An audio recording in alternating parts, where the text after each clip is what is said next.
साथियों सलाम, नमस्ते, सत श्री अकाल और जय भीम जोहार। साथियों, भारतीय जनता पार्टी टाइगर चंपई सोरेन को इसलिए ले गई थी कि कोल्हान की जो 14 सीटें हैं उसमें से कुछ डेंट लगाए जा सके, लेकिन सरायकेला, घाटशिला, जुगसलाई, पुटका ऐसी कई सीटें हैं जहां भारतीय जनता पार्टी फंसती हुई दिख रही है और इसका बड़ा फैक्टर अब बन रहे हैं टाइगर जयराम महतो। अब तक यूं कहा जा रहा था कि टाइगर जयराम महतो का असर जो है उत्तरी छोटा नागपुर तक ही सीमित है, लेकिन ये क्या,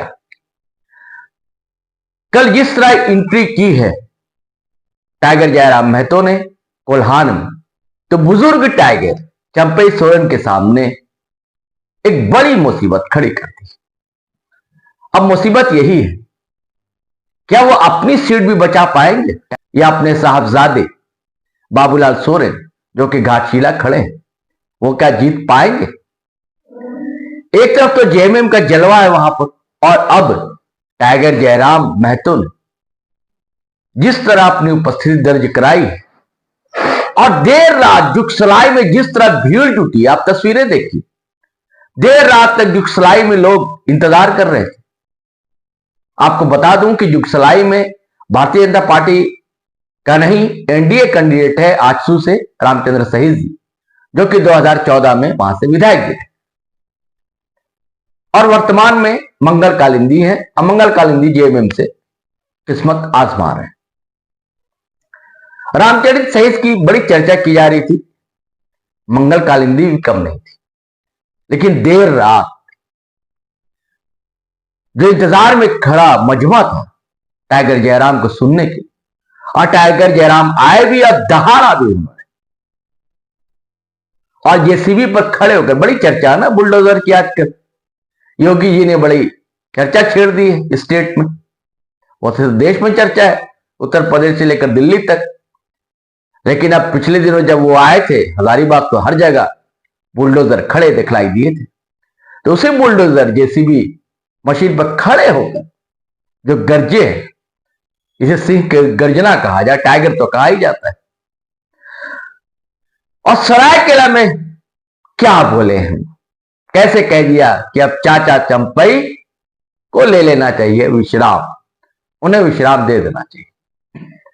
साथ ही हम सारी कहानी भी बताएंगे और आपको टाइगर जयराम महतो का भाषण भी सुनवाएंगे। इससे पहले आपसे आग्रह है, गुजारिश है कि आप हमारा चैनल सब्सक्राइब कर लीजिए, ज्वाइन कर लीजिए और दोस्तों धड़ाधड़ फटाफट खटाखट हमारा वीडियो शेयर कीजिए, लाइक कीजिए, कमेंट कीजिए।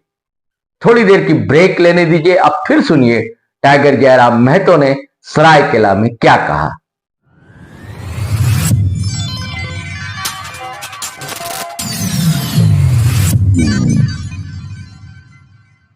हौसले को देखकर, आपके इस जज्बे को देखकर एकदम यकीन हो गया है कि इस बार चंपई चाचा को विश्राम दिया जाएगा और प्रेम गांधी को कमान दिया जाएगा। आज 24 सालों का झारखंड, इन 24 सालों में बहुत कुछ बदला। बदले काशी विधायक, बदले 14 लोकसभा के सांसद, बदले गए 6 राज्यसभा के सांसद, बदले गए आधा दर्जन के आसपास मुख्यमंत्री, लेकिन नहीं बदला तो झारखंडियों की तकदीर। मुख्यमंत्री बदले, बाबूलाल मरांडी से हम हेमंत सोरेन तक आ गए, हम अर्जुन मुंडा, शिबू सोरेन, मधु कोड़ा, रघुवर दास से होते हुए चंपई सोरेन तक को चुने, लेकिन अगर नहीं बदला तो झारखंडियों के दुख और दर्द की दास्तान नहीं बदला। इसलिए आज ये केवल विधायक सरकार बनाने का आंदोलन नहीं है, ये झारखंड की एक जन क्रांति है कि झारखंड के शोषित वंचितों को उनके साथ न्याय करना, इसी मकसद के साथ हम लोग राजनीति में आए हैं। आज यही कोल्हान की धरती, जहां कभी गोवा गोली कांड हुआ था, 12 लोगों को एक साथ कतार में खड़ा करके गोली मार दिया गया था। यही कोल्हान की धरती जहां खरसवां गोलीकांड हुआ था, कई हजार को अंधाधुंध गोलियां चलाई गई थी। यही कोल्हान की धरती जहां झारखंड के अमर शहीद निर्मल महतो के सीने में गोली समाई थी, यही कोल्हान की धरती है। आज कोल्हान रहे या झारखंड, दर्द की एक लंबी दास्तान को देखा है, जुल्म शोषण अत्याचार की एक लंबी दास्तान को देखा है। आज उसी के खिलाफ एक क्रांति के रूप में जयकर का आगमन हुआ है। स्वागत, आपने जो स्वागत किया है, इससे एक आशा जगी है, इस बार झारखंड की राजनीति में बदलाव है। इस बार जब आप 13 तारीख को, इस बार जब आप 13 तारीख को वोट करने के लिए जाएंगे तो केवल अपना विधायक चुनने के लिए नहीं जाएंगे। इस बार आप वोट करने के लिए जाएंगे तो याद रखिएगा, झारखंड के अपने बाल बच्चों के बेहतर भविष्य के लिए वोट करने जाएंगे। इस बात को आपको याद रखना। आप इसलिए भी वोट करने जाएंगे कि इस वोट से आप पूरे हिंदुस्तान को एक संदेश देंगे, पूरे भारत देश को एक संदेश देंगे कि केवल चुनाव पैसों से नहीं जीता जाता है, चुनाव छल कपट प्रपंच से नहीं जीता जाता है, चुनाव जनता के आशीर्वाद से जीता जाता है। इस बार जब आप वोट करेंगे तो आप एक रास्ता भी बनाएंगे। वो रास्ता क्या होगा? गांव के पगडंडियों से रांची के विधानसभा का रास्ता एक आम जनता के लिए होगा। ये चुनाव महज एक चुनाव नहीं है, ये चुनाव एक चुनौती है। वो चुनौती है एक परिवार के कब्जे में, कुछ परिवार के कब्जे में राज की सारी संपत्ति, राज की सत्ता जमा हो रही है, उसके खिलाफ एक प्रतिकार है। ये चुनाव आपकी जीत होगी, प्रेम मर्डी और जयराम महतो की जीत नहीं होगी। इस चुनाव में आपकी जीत। यदि आज हम चुनाव जीत जाते हैं तो आपके घर के बेटे, आपकी घर की बेटियां कहेंगी कि मां, अगर प्रेम मार्डी भैया, टाइगर जयराम भैया अगर इलेक्शन जीत सकते हैं तो हम भी जीत सकते हैं। यदि हम लोग चुनाव नहीं जीत पाते हैं तो आप गरीब गांव किसान का बेटा बेटी कभी हिम्मत नहीं करेगा, कभी हिम्मत नहीं करेगा। बोलेगा कि मां, अरे टाइगर दादा स्कॉर्पियो के छत में जब खड़ा होते थे, उनको सुनने के लिए लाखों लोग आते थे, उनके नाम से बीडीओ सीओ अधिकारी घबराते थे। जब वो चुनाव नहीं जीत पाए तो हम कैसे जीत पाएंगे? इसलिए उनके हौसले को जिंदा रखने के लिए आपको ये चुनाव हम लोगों को जिताना, और नहीं तो फिर वही राजा का बेटा राजा बनेगा, राजा का बेटा राजा बनेगा। आपके कोल्हान में सबसे ज्यादा मुख्यमंत्री अगर कहीं पाए जाते हैं तो कोल्हान में सबसे ज्यादा मुख्यमंत्री कहां? कोल्हान में। चंपई सोरेन, अर्जुन मुंडा, मधु कोड़ा, रघुवर दास। क्या आपको मालूम है इस चुनाव में रघुवर दास की बहू चुनाव लड़ रही है, अर्जुन मुंडा की पत्नी चुनाव लड़ रही है, मधु कोड़ा की पत्नी चुनाव लड़ रही है, और चंपई चचा के महेंद्र सिंह धोनी बाबूलाल सोरेन चुनाव लड़ रहे हैं। इसका क्या मतलब? क्या मतलब इसका? रघुवर दास 25 साल तक रहे कि नहीं?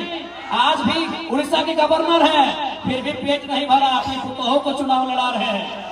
चंपई सोरेन 2 बार मंत्री रहे, मुख्यमंत्री रहे, फिर भी पेट नहीं भरा, बाबूलाल सोरेन को चुनाव लड़ा रहे हैं। मधु कोड़ा झारखंड के इतिहास में सबसे बड़ा घोटाला किया, फिर भी पेट नहीं भरा, अपनी पत्नी को चुनाव लड़ा रहे हैं। अर्जुन मुंडा जो मुख्यमंत्री के साथ साथ मंत्री रहे, केंद्रीय मंत्री रहे, फिर भी पेट नहीं भरा, अपनी बीवी को चुनाव लड़ा रहे हैं। राजा के घर में रानी, राजा के घर में राजा। इसीलिए आज जरा महतो और प्रेम मार्डी का जितना जरूरी है, इसीलिए नहीं तो राजा के घर में रानी और जनता के घर में नौकरानी। राजा के घर में रानी और जनता के घर में नौकरानी। अगर इस व्यवस्था को तोड़ना है, इस परंपरा को तोड़ना है, तो इस बार कहीं आगे पीछे ऊपर नीचे नहीं, केवल और केवल के छाप में मोहर लगाना। नहीं, आप बताइए, क्या प्रेम मार्डी इनके बाप करोड़पति हैं? क्या इनके बाप का हवेली है? इसलिए ये जीत जनता की जीत होगी, और नहीं तो फिर वही रघुवर दास की बहू और अर्जुन मुंडा की बीवी चुनाव लड़ेगी। और हम और आप झालमुड़ी बेचेंगे, हम और आप पकौड़ी बेचेंगे, हम और आप पोथी माछ बेचेंगे। इसलिए उस व्यवस्था को रोकिए, वो व्यवस्था बहुत घातक है।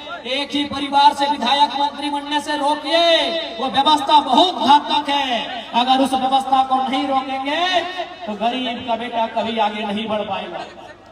आज पेपर लीक क्यों होता है, किसके लिए होता है, ये आपको भी मालूम है। आपके पढ़ने वाले बच्चों को पेपर लीक की सौगात मिलती है, और मुख्यमंत्री की पत्नी को गांडे का टिकट मिलता है। क्या मिला आपके बच्चों को? पेपर लीक मिला। क्या मिला आपके बच्चों को? आंदोलन में लाठियां मिली। प्रेम मार्डी 6 महीना जेल में रह के आए हैं। क्या मिला जनता के बच्चों को? क्या मिला जनता को? क्या मिला जनता को? मिला लाठियां। जनता के बच्चों को मिला पेपर गड़बड़ी। जनता के बच्चों को मिला केस मुकदमा। और हेमंत सोरेन की पत्नी कल्पना सोरेन को मिला गांडे का टिकट। रोकिए इस व्यवस्था को, रोकिए इस व्यवस्था को। अगर इस व्यवस्था को नहीं रोक पाते हैं तो फिर गरीब आदमी की आवाज कोई नहीं बनेगा, गांव किसान मजदूर की आवाज कोई नहीं बनेगा। रोकिए इस व्यवस्था को, रोकिए इस व्यवस्था को। इसलिए आपसे विनती है, इस बार झारखंड में एक ऐसी क्रांति आई है, अगर हम लोग राजनीति में आते हैं, स्थापित हो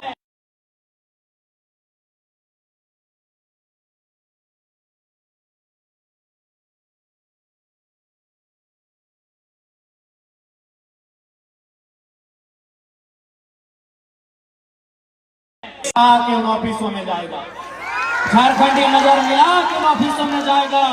इस बात को गारंटी लेते हैं, क्योंकि याद रखिएगा, या तो टाइगर रहेगा या तो झारखंडियों में डर रहेगा। दोनों एक साथ नहीं रहेंगे। यदि हम रहे तो डर को खत्म कर देंगे। जो आज डर है, आज वीडियो के ऑफिस में जाइए तो डर सहम के, आज थाना प्रभारी से मिलिए तो डरते सहमते आप मिलते हैं। इसलिए अगर जरा महतो राजनीति में आता है तो उस डर को दम नहीं। हम ना रहे तो बात अलग है, हम जिंदा रहे तो आपके डर को करने आए हैं। हम उस डर को खत्म करने आए हैं जो आज आपने बरसों से एक दास्ता दर्द और उत्पीड़न की दास्ता झेली है, उस दास्ता को खत्म करने आए। यही सरायकेला, एक से बढ़कर एक कल कारखाने, एक से बढ़कर एक झारखंड के नौजवानों को क्या मिला, झारखंड के रैयतों को क्या मिला, झारखंड के विस्थापितों को क्या मिला? उन्हें केवल और केवल गुलामी की जंजीरें मिली है। और जितनी रेवड़ी की पोस्टें, अरे सुनने में यार, रघुवर चाचा 150 को तो अपना खाली गोतिया भैया पे नौकरी टटा में लगा दिया। माननीय रघुवर दास, बताइए, अगर इस व्यवस्था को नहीं रोकेंगे तो कैसे होगा? रघुवर दास सिर्फ अपना आपूस कुटुंब में, अपना बच्चा, अपना साली का बच्चा, अपना भौजाई का बच्चा, ऐसे बच्चा चच्चा को लोगों को टाटा में नौकरी दिलाए हमारे पूर्व मुख्यमंत्री।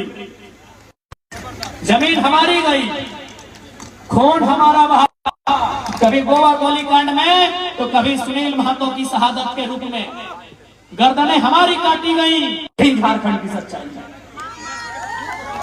इसलिए हम लोग यदि आते हैं तो मैनेजमेंट बाप बाप करेगा। हम लोग अगर सत्ता में आते हैं, अगर अधिकारी गलत रहेगा तो कोई बख्शा नहीं जाएगा। इसलिए ये केवल चुनाव नहीं है, ये महज एक पॉलिटिक्स नहीं है, ये क्रांति है और इस क्रांति का आप सभी को साक्षी बनना है। आज क्या नहीं हुआ, आज इसी कोल्हान की बात करें तो जो कंपनियां यहां स्थापित है, आज वो कई करोड़ कई हजार करोड़ की संपत्ति बना ली, लेकिन जिन लोगों ने जमीन दिया है, जिन लोगों ने अपने पूर्वजों की जमीन दिया है, आज वो प्रत्येक दिन 500 रुपए की रोजी नहीं पा रहे हैं। ये सच्चाई है। इसलिए हम लोग अगर आते हैं सत्ता में तो सबसे पहले जो विस्थापन का मामला है, जमीन संबंधित मामला है, उन्हें दुरुस्त किया जाएगा। हमने अगर जमीन दिया है तो नौकरी 3rd और 4th ग्रेड की हमारी पीढ़ी दर पीढ़ी देनी होगी। हम लोग इस बात को सुनिश्चित करेंगे। टाटा रहे चाहे टिस्को रहे, उन्हें सीधा जवाब तलब करेंगे। इस बात को हम लोग पूरे तर्क के साथ प्रस्तुत करेंगे कि हमारे पूर्वजों ने आपको जमीन कंपनी फैक्ट्री के लिए दिया है, लैला मजनू का पार्क बनाने के लिए नहीं दिया है। हमारे बाप दादा ने क्या सोच के जमीन दिया है? ये बोल के जमीन दिया है कि वहां फैक्ट्री लगेगा, जब वहां फैक्ट्री लगेगा वहां काम होगा और हमको वहां नौकरी मिलेगी। हमने आपको यह पार्क बनाने के लिए और स्टेडियम बनाने के लिए जमीन नहीं दिया है। अगर आप काम नहीं कर पाते हैं, हम लोग जमीन वापसी की भी मुहिम चलाएंगे। इसलिए याद रखिएगा, इस बार का चुनाव महज चुनाव नहीं है, इस बार का चुनाव एक क्रांति है। इस बार का चुनाव स्थानीय नीति के लिए, इस बार का चुनाव बेहतर शिक्षा स्वास्थ्य की सुविधा के लिए, इस बार का चुनाव झारखंडियों के हाथों में रोजगार के लिए होगा। इस बात को ध्यान रखना है। नहीं बताइए, आज इन 24 सालों में जिस झारखंड के पत्तों का दाम मिलता है, कोयला तो छोड़िए दीदी लोग, हम कोयला नगरी से आते हैं धनबाद से, कोयला तो छोड़िए, आपके यहाँ लोहा, हमारे यहाँ कोयला, कोयला और लोहा तो छोड़िए, हमारे झारखंड में पत्तों का दाम मिलता है ना। कि नीम पत्ते का नहीं बात कर रहे हैं, केंदू पत्ते, चुकरू पत्ते का बात कर रहे हैं। केंदू पत्ते से बीड़ी बनता है, चुकरू पत्ते से घोंग बनता है। झारखंड में पत्तों का पैसा है और वहां अगर झारखंडियों की दशा ऐसी है तो सवाल सत्ता से होता है, सवाल सत्ता से होता है। आज 24 वर्षों ने इस राज्य को इतना गरीब किया गया, इस राज्य को इतना लूटा गया कि हमारी माए बहनें 1000 रुपए के लिए लाइन में लग गई। मैया सम्मान योजना के नाम पे 1000 रुपए लाइन लग गई। ये सम्मान नहीं है माताओं, हमारी बहनों, ये सम्मान नहीं है, ये भीख है। जिस दिन कल्पना सोरेन लाइन में लग के 1000 रुपए लेगी, हम मानेंगे सम्मान। ये भीख है मेरी माताओं, ये सम्मान नहीं है, ये भीख है। 1000 रुपए निर्मल दाने बिरसा भगवान ने 1000 रुपए पाने के लिए शहादत दिया था। हमारे पूर्वजों ने 80 साल 90 साल संघर्ष किया 1000 रुपए अकाउंट में लेने के लिए। जल जमीन जंगल पर अपना अधिकार के लिए राज्य अलग हुआ। क्या गलत बोल रहे हैं? आज आप 1000 रुपए के लिए लाइन में लगे हैं। अगर यही व्यवस्था रही तो आपके आने वाली पीढ़ी 500 के लिए लगेगी कि नहीं? अभी फॉर एग्जाम्पल कोटा में इधर चावल मिलता है, राशन कार्ड है ना। अब हमारा एक बात सुनिए, आज से 15-20 साल पहले हमारी माँ, हमारी मौसी, हमारी काकी जेठी लोग, दीदीरा मासीरा काकीरा, आप लोग हमारे दरवाजे में कोई मांगने आता था, मांगने, भीख मांगने वाला, याद कीजिएगा, कोई मांगने वाला आता था हमारे गांव में। कोई साधु, कोई पीर फकीर हमारे दरवाजे में, हमारे चौखट में मांगता था कि भिक्षाम देहि, 4 दिन से भूखा है। याद कीजिए, आप सूप में, आप क्या बोलते हैं सूप को? कुला बोलते हैं। हाँ, कुला में धान चावल उसको महीना दिन में 10 किलो देते थे। यानी हम वो लोग हैं जो 5 किलो अनाज 10 किलो अनाज दान में देते थे। आज कोटा का लाइन में लग गए हैं। सोचने की बात है, सोचने की बात है। दीदीरा, क्या हम गलत बोल रहे हैं? आप याद कीजिए, आप नहीं तो आपकी माँ। भाई पुला में सूप हम लोग बोलते हैं, आप पुला बोलते हैं, जो बांस का बना होता है। हाँ, अभी सूप हाँ को पुला बोलते हैं। 5 किलो से 10 किलो धान या चावल हम लोग मांगने वाले को देते थे महीना दिन में। यदि घर में चावल नहीं होता था, क्योंकि शुभ दिन को होता है कि आज चावल नहीं देंगे, तो हम लोग बारी चले जाते थे। हमने देखा अपनी माँ को, दादी को, वो बारी जाती थी, बारी से बैगन बिलाती, सब्जी लेके आती थी, सब्जी देती थी। अगर बारी में सब्जी भी नहीं होता था तो कोठा चढ़ जाती थी। कोठा समझ है ना? अब तो बिल्डिंग पक्का मकान हो गया, कोठा। हाँ, घर के ऊपर एक छोटा घर होता था, कोठा बोलते हैं। आप क्या बोलते हैं? कोठा। तो अगर बारी में सब्जी नहीं होता था तो कोठा चढ़ जाती थी, और कोठा में हम लोग का 12 महीना क्या मिलता था? आलू प्याज लहसुन। आलू प्याज लहसुन उसको लाके देती थी। लेकिन हमारे दरवाजे से किसी को खाली हाथ लौटने नहीं दिया जाता था। आज हम कहाँ आ गए? जो लोग अपने दरवाजे से किसी को खाली हाथ लौटने नहीं देते थे, आज वो हाथ फैला के मांग रहे हैं। यही 24 सालों का इतिहास है। यही 24 सालों का इतिहास है। यही 24 सालों की सरकार है कि जो लोग भर भर के दान देते थे, खेत खलिहान के अनाज लोगों को, गरीबों को दान देते थे।